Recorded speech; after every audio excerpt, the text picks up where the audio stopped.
Welcome to Books versus Movies, the podcast where I set out to answer the age-old question, is the book really always better than the movie? I'm Lluvia, an actress and book lover based out of New York City, and today I will be counting down my top 10 favorite books of 2024. All right, so before I get into the countdown, I have another El Paso shout out. So I have not done an El Paso shout out in a while. As I said, I get so excited whenever I see El Paso mentioned anywhere. That is my hometown, and it doesn't get a lot of love. So I always get excited when I see it. And I don't remember which episode I did my last shout out in, but it's been a while. And that shout out came from The Vanishing Half by Britt Bennett, which, spoiler alert, is somewhere on my list today. So since I just felt like it was appropriate that since my last El Paso shout out came from The Vanishing Half, I should include the next El Paso shout out on this episode. Now this El Paso shout out comes from Our Towns, a 100,000-mile journey into the heart of America by James and Deborah Fallows. So, I quote, "For distraction on days of long flights, there's always the radio. The air traffic controllers were busy over West Texas, with its vast stretches of military airspace. There were many calls between the ATCs and Fighter 25 and Fighter 26, who were no doubt on training missions. I tallied at least 5 medevac flights in the air that day, which seemed like a lot until I considered the long, desolate stretches of road between sick or injured people and medical attention. Pilots this day requested vectoring to get to places with names that sounded exotic and evocative: Amarillo, San Angelo, Dalhart, Alpine, El Paso. When the ATC chatter faded out, we switched to Sirius XM radio and toggled around," end quote. So that is today's El Paso shout out. So let's go ahead and get into my top 10 favorite books of 2024. And I have quite a few rereads on here, which is not surprising. And I have a few from Dua Lipa's book club that also made it on here. So as I said, Dua Lipa's book club has been hit or miss for me in terms on whether or not I love the book as much as she does, or I really do not like the book. So, and then we have a few in which I like it, but they didn't make, I like it, and they might still be good, or might still be something that I just did not enjoy, but it just wasn't on the top 10 least or top 10 favorite books of this year. But anyway, starting off with number 10 is Ollie's Odyssey by William Joyce. I just thought this was a really sweet kids book, and the illustrations were just so gorgeous. Like this is the most beautifully illustrated book that I've seen in a while. It's just gorgeous to look at, and I really, really liked it. I liked the story of Ollie's Odyssey. I think it's a great way to bring kids on this adventure and get them excited about the relationships that they have with their favorite toys, and hopefully encourage them to go on more adventures with their favorite toys and really just soak up as much as they can of their childhood. Number 9 is Swimming in the Dark by Tomasz Jedrowski. This was one of Dua Lipa's book club picks, and this is one of four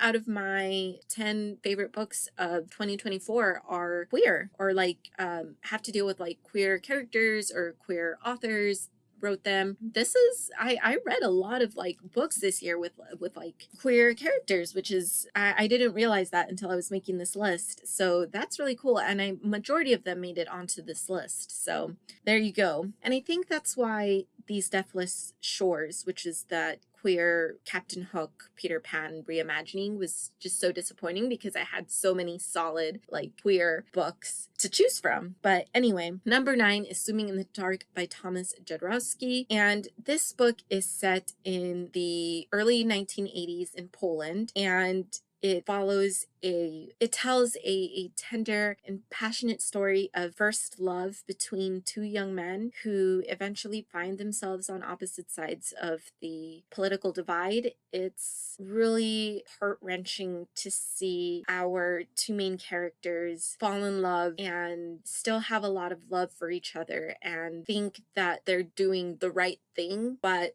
they disagree ultimately in terms of their political beliefs. One of them is definitely very much fighting for his right to love anybody, and the other one is, well, he does want to have the ability to love who he wants. He's more okay with being in the closet and staying in the closet. And yeah, it's just a really beautifully written book, and I really enjoyed reading it. And it is difficult to read, obviously, but I absolutely loved it. Number 8 is The Ballad of Songbirds and Snakes by Suzanne Collins. This is the Hunger Games prequel, you could say. It follows Coriolanus Snow, who turns into President Snow in the original trilogy, and I absolutely loved it. I was very hesitant to read it and come back into this world, but I loved it, and I enjoyed my time back in the arena and getting a look at one of the first Hunger Games and how it was so close to not existing had this one failed. So for more detailed thoughts, again,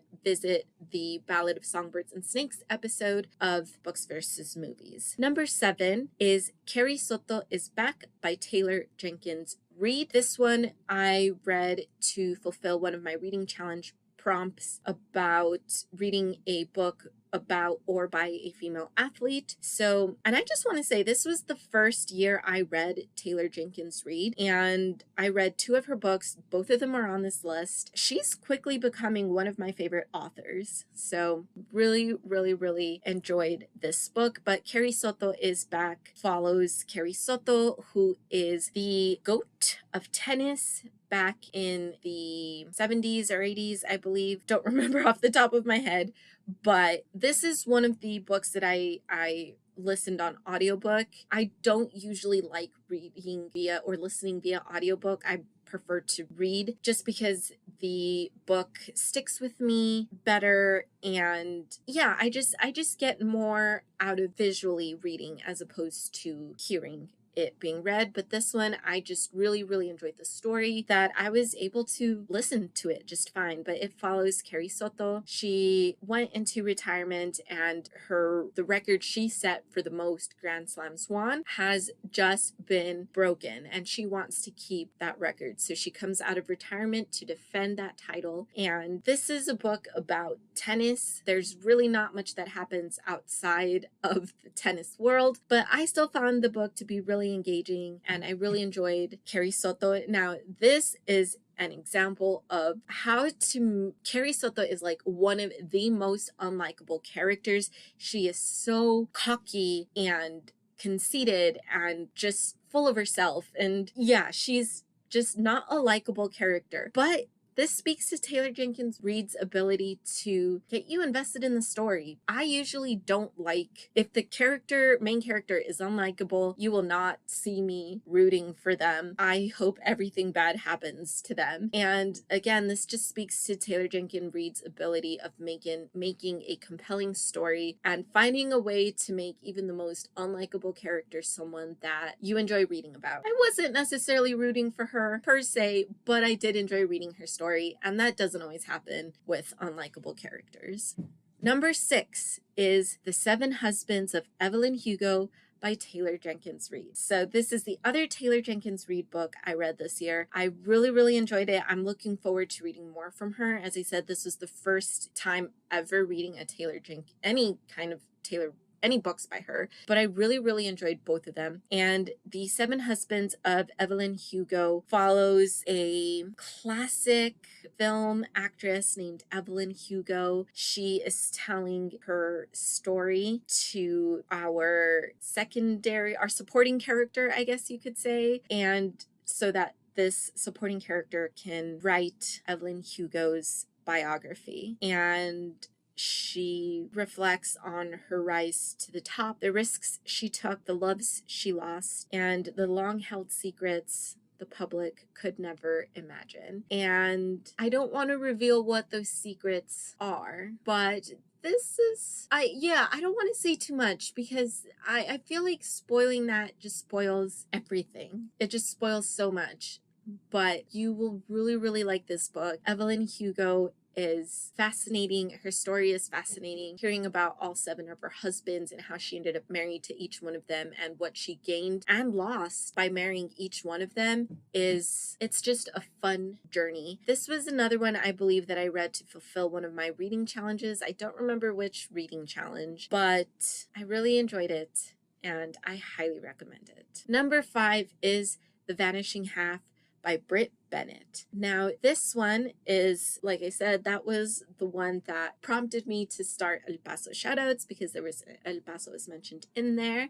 And yeah, this story follows the Vignes or Vines. It's spelled Vignes, so I'm going to say Vignes. The Vignes twin sisters. They are identical twins, but they grow up to have completely different lives. They grow up together in a small southern Black community and run away from that community at age 16. And they end up becoming separated at some point after running away, and this is what leads them to have completely different lives. One of the Vignes sisters ends up returning to the small Black community that she grew up in. She now has a Black daughter, and this is a Black community where you're aspiring to become lighter and lighter skinned as you can. So even though you're still marrying other Black people in this community, you're marrying like the lightest Black skinned person so that you can hopefully have light skinned children that then proceed to have their own light skinned children and so on and so forth. Like, this is what this Black community is aspiring for. This twin goes against that, and she ends up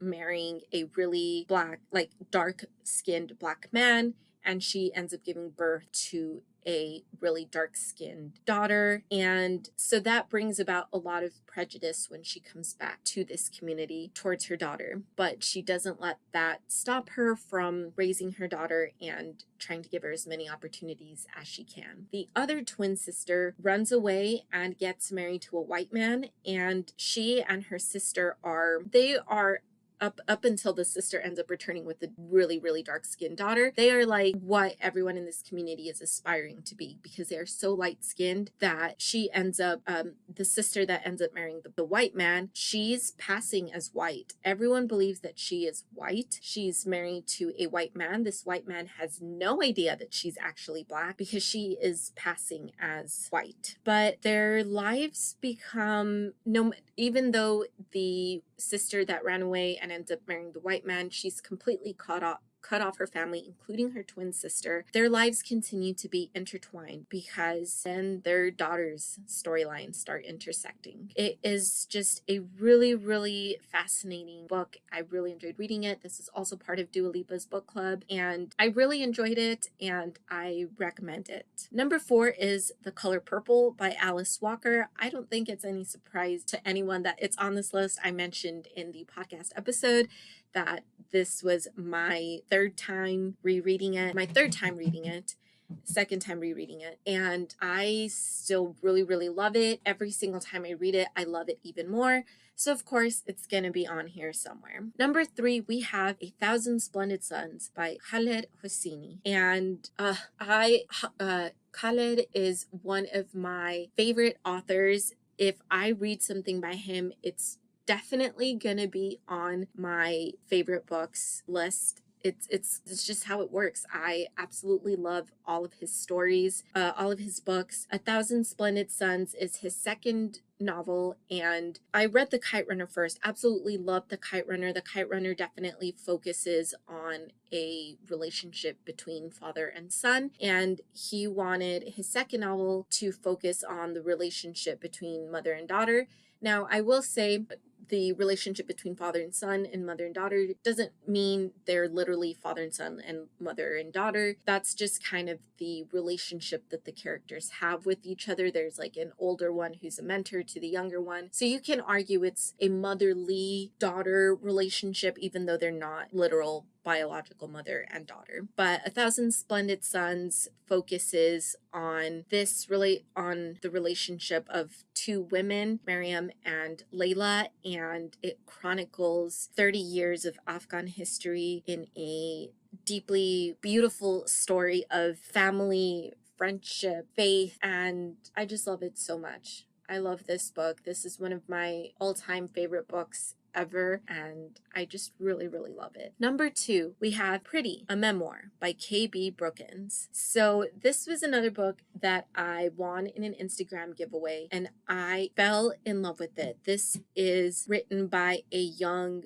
Black trans writer, and this is their memoir about transitioning from female to male, and it talks about queerness, masculinity, race, their experiences since they have experience being female and now they're male presenting. They have experience with how women are treated versus how they were treated when they were a woman versus how they're treated now that they're male presenting. There's just so many good quotes in this book. I could just fill a notebook with all my favorite quotes, all the things that I took away from this book. I really, really recommend it, and I learned a lot, and I applaud KB for just their vulnerability and their ability to tell their story and not be afraid to call out the people that the way they've been treated in the past, and just everyone should read this book, I think. Number 1, we have We Should All Be Feminists by Chimamanda Ngozi Adichie. Again, Chimamanda Ngozi Adichie is one of my favorite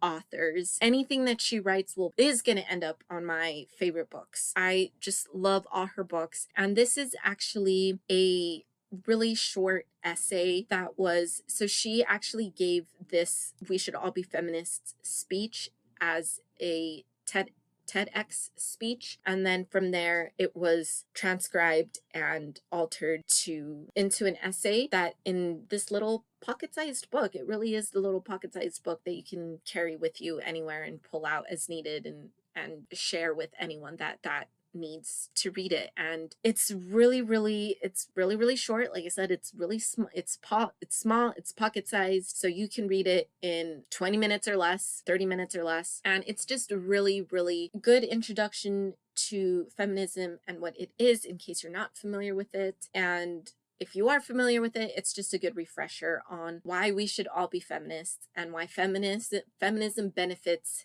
everyone.